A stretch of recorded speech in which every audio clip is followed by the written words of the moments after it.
Graça e paz, Igreja de Cristo. Hoje nós estamos no quarto encontro do nosso estudo do Evangelho de João. Nós já avançamos bem. Se você perdeu algum encontro anterior, entre aí no canal e procure os encontros anteriores. Cada encontro tem na descrição lá o número do encontro /17, porque serão 17 encontros. Então hoje nós estamos no estudo 4/17 e nós vamos ver aqui, o tema da nossa lição de hoje é Em Direção à Galileia. Nós vamos estudar o capítulo 4 de João. O versículo-chave está no versículo 42 deste capítulo, que diz assim: Agora não é mais por causa do que você falou que nós cremos, mas porque nós mesmos ouvimos e sabemos que este é verdadeiramente o Salvador do mundo. Nós vamos ver em que contexto este versículo foi falado. O teor desse versículo foi falado. E nós temos um alvo, né, com esta lição de hoje. Ao estudar esta lição, você vai conhecer o ministério intencional de Jesus para alcançar os perdidos. O que será que Jesus fez de forma intencional para alcançar alguém? É isso que nós vamos ver. E nós temos alguns objetivos com esta lição. Nós queremos que ao final você saiba, né, consiga observar as estratégias de Cristo para alcançar os perdidos. Também é importante que você aprenda a reconhecer que Deus não faz acepção de pessoas. No final, eu espero que você reaja e que isso te estimule a evangelizar todas as pessoas, independentemente da condição social delas ou da raça. O capítulo 4 é uma descrição dos fatos ocorridos durante a viagem que Jesus e os discípulos fizeram saindo da Judéia e seguindo para a Galiléia. Percurso de aproximadamente 170 quilômetros. Não é pouco. Para os dias atuais, uma viagem curta, mas naquele contexto, uma viagem que durava dias, porque não tinha os meios de transporte que nós temos hoje. A questão é que não era apenas um deslocamento geográfico, mas um plano de atuação de Jesus para anunciar a salvação. Jesus fazia tudo de forma intencional. E nós vamos então começar. Você vai ver que nesse capítulo 4 tem dois grandes acontecimentos muito importantes e que já ouvimos muitas pregações que envolvem esses dois grandes acontecimentos, mas eles são muito importantes para o seu significado na época, um deles em especial. E nós vamos ver aqui que em João, capítulo 4, de 1 a 26, Jesus teve um encontro, e esse encontro foi com a mulher samaritana. Após um tempo pregando e batizando na Judéia, Jesus e os discípulos seguiram para a Galiléia por causa dos fariseus. Para essa viagem, havia duas rotas possíveis. Aí nós vamos ver nesse mapinha aí, você vai ver duas rotas possíveis. Uma delas era seguir pela Transjordânia, caminho mais longo que passava por terras gentílicas. A segunda opção era passando por Samaria, caminho mais sinuoso, porém mais curto. Bom, observe que o texto diz, né, no versículo 4, e era-lhe necessário passar pela região da Samaria. Os estudiosos acreditam que o uso do pronome pessoal lhe, referindo-se a Jesus, indica que a rota por Samaria foi intencional. Jesus fez de caso pensado esse caminho. Então o texto diz, e era-lhe, para Jesus, e era-lhe necessário passar pela região da Samaria.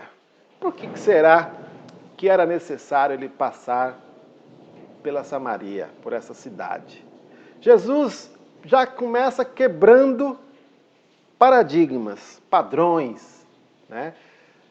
Nos versos 1 a 9 do capítulo 4, nós vamos ver uma quebra de paradigmas que Jesus, né, fez.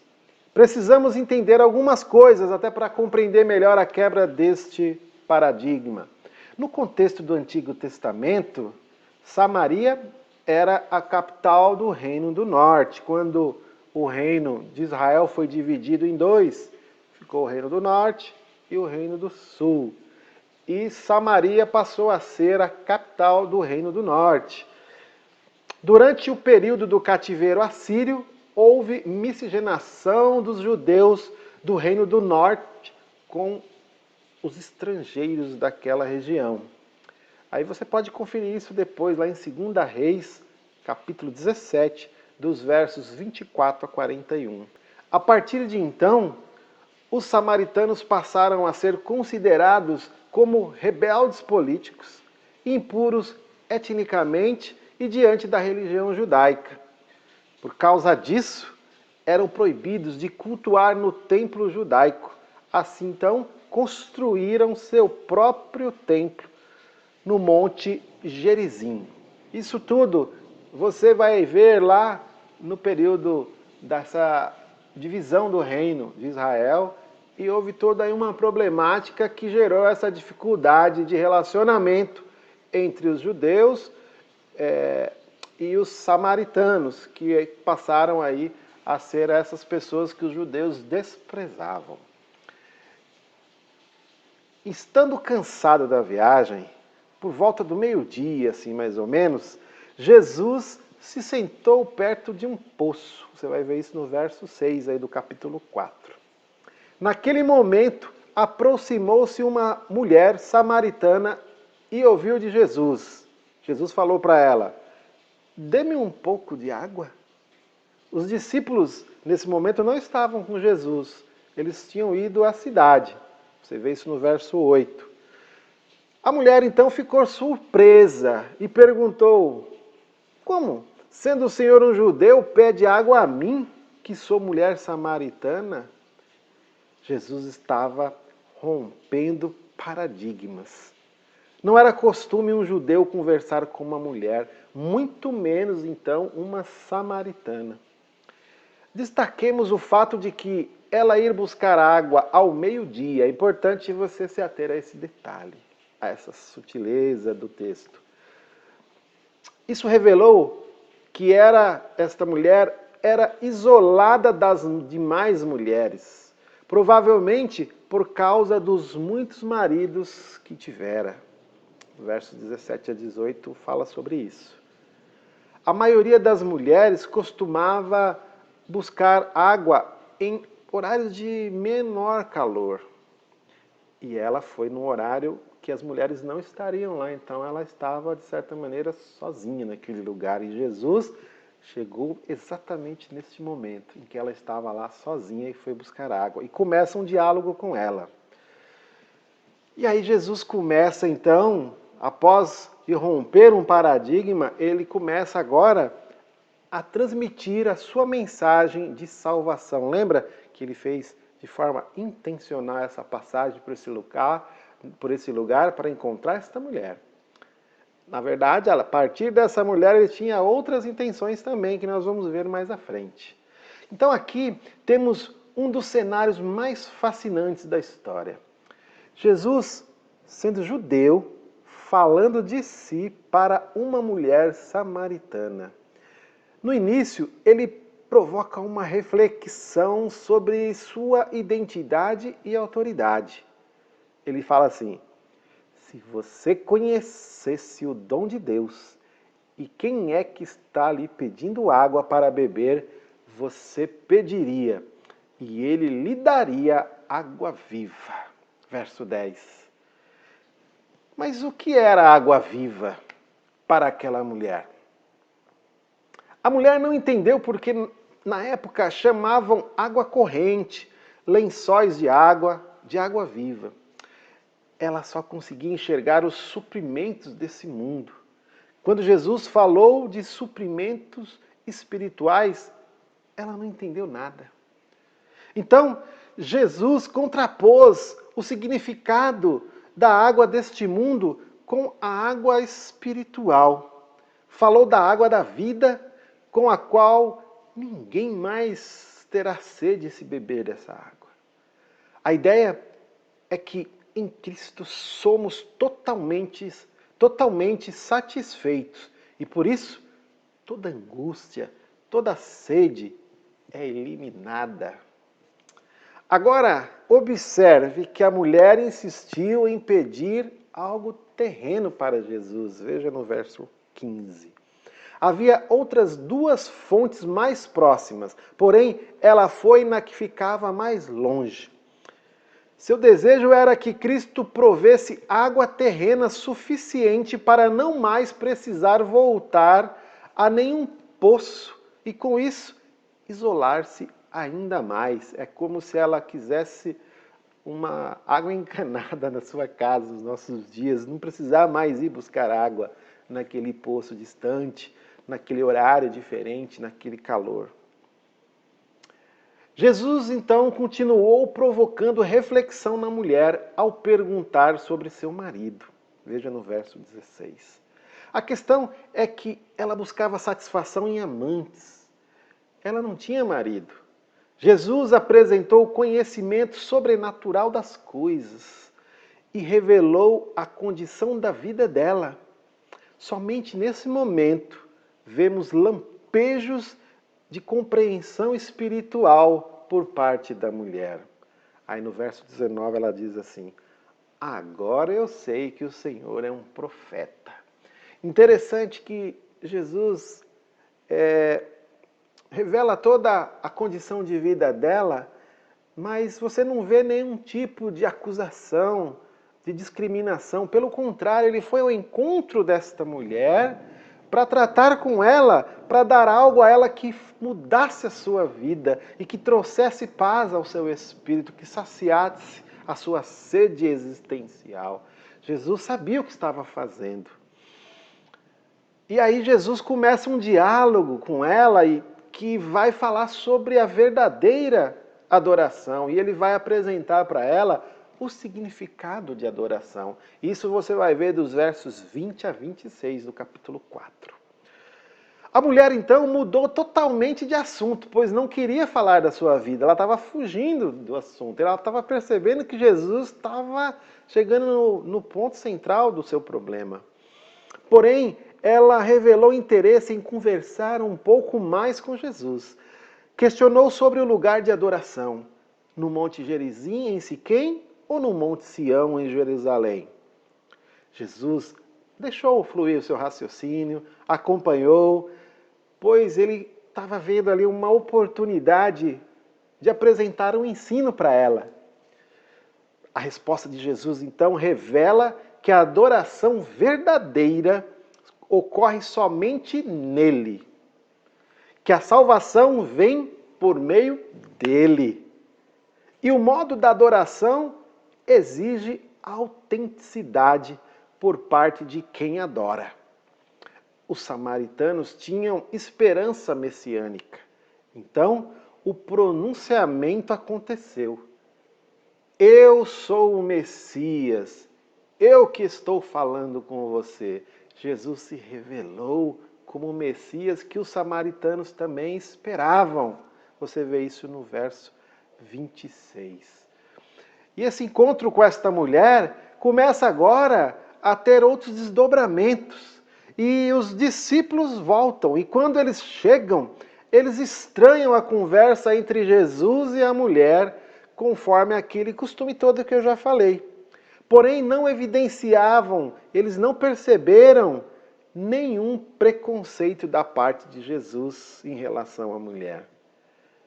A expressão deixou o cântaro, que está no versículo 28, sinaliza que aquela mulher estava com pressa de voltar à cidade, ou que deixou de valorizar as coisas deste mundo para anunciar o Messias. Quando Jesus se revelou para ela como o Messias que os samaritanos aguardavam, ela deixou até o cântaro que ela foi buscar água para trás. Ou seja, é como se ela saísse apressada, não é mais importante a água que ela foi buscar. Ela tem algo mais importante a levar para a sua casa, para a sua cidade. E aí Jesus, nós vamos ver aqui já o segundo tópico, Jesus agora começa nesse intervalo a conversar com os discípulos. Isso está entre os versos 27 e 38 do capítulo 4. Vocês estão vendo? Nós estamos avançando no capítulo 4. Então, Jesus começa uma conversa com seus discípulos. Essa conversa entre Jesus e a samaritana chegou ao fim. Porém, ele ainda estava com sede e fome. Ali tinha água e comida à sua disposição, mas Jesus recusou beber e comer naquele momento. Ele quis ensinar que no reino existem prioridades. Assim como a mulher entendeu errado o sentido de água viva, os discípulos erraram o sentido de comida, que é a vontade do Pai. Por isso, Jesus explicou o significado desse alimento espiritual no versículo 34. Jesus continuou seu ensino falando de algo conhecido na época: plantação e colheita. O que considerou é que há um tempo determinado para se colher um plantio. Afirmou que o tempo de colher frutos espirituais havia chegado. Glórias a Deus, versos 35 e 36. Agora você vê o terceiro tópico que tem um outro desdobramento. Jesus agora vai se encontrar com outros samaritanos. Na sequência, o apóstolo João narra que outros samaritanos ouviram e creram em Cristo. O diálogo entre a mulher samaritana e Jesus gerou grandes frutos, veja no verso 40 e 41. Aquele povo marginalizado pelos judeus gozava agora da presença do próprio Messias entre eles. A declaração do povo sintetiza a importância deste momento, deste evento. E esse é o versículo-chave da nossa lição. Lembra? Verso 42. O que os samaritanos disseram? Agora, não é mais por causa do que você falou que nós cremos, do que ele falou para a mulher, mas porque nós mesmos ouvimos e sabemos que este é verdadeiramente o Salvador do mundo. Oh, glórias a Deus, aleluias, por esta declaração. E aí você vê que encerramos essa parte do encontro de Jesus com a mulher samaritana. Depois, o desdobramento com os samaritanos. Ali ele se revela como Messias e as pessoas o reconhecem. Os samaritanos tiveram o privilégio de reconhecer Jesus como Messias. E aí ele continua sua caminhada rumo à Galileia.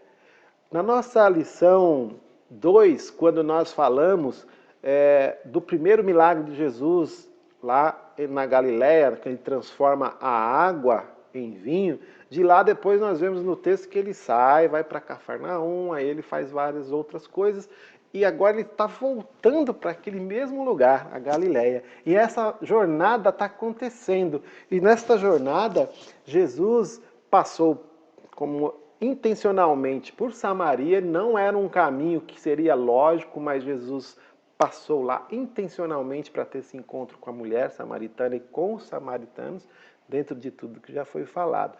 Saiu lá de Samaria e continuou a sua caminhada para Galileia, e aí no caminho, nessa jornada, ele encontra um homem. Esse homem é um oficial do rei. E essa passagem está entre os versículos 43 e 54 do capítulo 4, para a gente fechar o capítulo. Jesus e sua comitiva seguiram viagem. Verso 43. Na Galileia foram recebidos por aqueles que tinham estado com eles em Jerusalém por ocasião da Páscoa. Se analisarmos o Evangelho de João como literatura, veremos que João, nos versículos 46 a 54, nos versículos 46 a 54, completa o tema que começou lá no capítulo 2, verso 1. O local é o mesmo. E Jesus novamente falou sobre fé. Ele está na Galileia, mesmo local do primeiro milagre, transformação de água em vinho. Em Caná, um oficial motivado pela doença do filho foi ao encontro de Jesus. A partir desse momento é possível perceber uma série de lições sobre fé. Vamos ver que lições são essas? Verso 47. Houve um despertamento. Que despertamento? O verso descreve o encontro entre aquele oficial desesperado e Jesus. Em toda aquela região, Jesus só tinha feito um único milagre, transformado água em vinho, capítulo 2, de 1 a 11. Eu acho que da outra vez eu falei capítulo 1, né? Perdão, capítulo 2. De alguma maneira, aquele oficial despertou para a fé em Jesus, mesmo não tendo visto milagres. Ou seja, ele foi despertado para a fé pelo simples encontro com Jesus e pelo que ele ouvia de Jesus. Ele não tinha presenciado milagres. E a partir desse despertamento, nós vamos ver nos versos 48 e 49 do capítulo 4, que surge um desprendimento. Vamos ver? Jesus aproveitou aquela situação para ensinar sobre o valor da fé. O desespero do pai se intensificou com a possibilidade de não ser atendido, pois sua única preocupação era a cura do filho. O texto sugere desprendimento de sua alta posição por compaixão do filho. Ser um oficial do rei era um cargo importante, era uma função importante. E ele se desprendeu de todo esse status que ele tinha na sociedade para se sujeitar a Jesus e buscar nele socorro em favor do seu filho, que estava enfermo. E aí, qual foi a declaração no versículo 50? Ao longo de seu ministério, Jesus operou milagres de muitas maneiras. Naquela ocasião, ele decidiu apenas falar. E ele disse o que para esse oficial? Vá, o seu filho vai viver. Veja lá no versículo 50. Olha que coisa linda. O homem creu que a palavra de Jesus era verdadeira. O verbo que aparece no texto é pisteuo, que significa estar persuadido. Naquele momento, o filho foi livre da morte física e o pai foi livre da morte espiritual. Glórias a Deus! E aí, nós vamos ver nos versos 51 a 53 uma demonstração. Que demonstração foi essa? Antes de chegar ao seu destino, o oficial recebeu uma notícia fantástica. Veja no verso 51. Aquele homem precisava confirmar no íntimo que o milagre viera de Cristo. Então, o veredito foi dado no verso 52. Tudo se encaixava perfeitamente. Aquele oficial, então, se tornou discípulo de Jesus e persuadiu toda a sua família a crer em Jesus. Verso 53, coisa linda. Então foi feita não só uma demonstração de que de fato a cura aconteceu, mas de recepção de Jesus na vida daquele homem. Com tudo isso nós já podemos concluir, então, o capítulo 4. Verificamos então que nenhum passo de Jesus foi dado de maneira aleatória.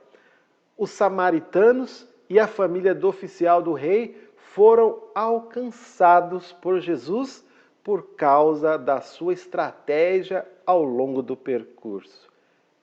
Que essa viagem tenha revelado ao seu coração quanto a fé em Cristo é importante e como devemos amar e buscar os perdidos.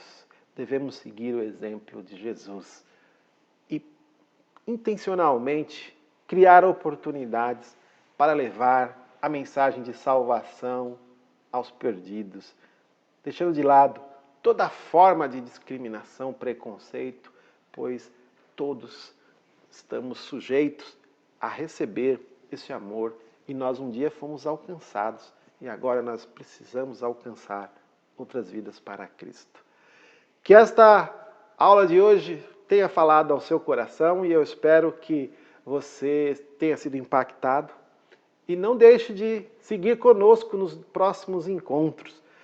Próxima semana teremos o 5º encontro e vamos seguir na nossa caminhada e na nossa jornada no estudo do Evangelho de João. Eu desejo que o Senhor abençoe a sua vida e até o próximo encontro.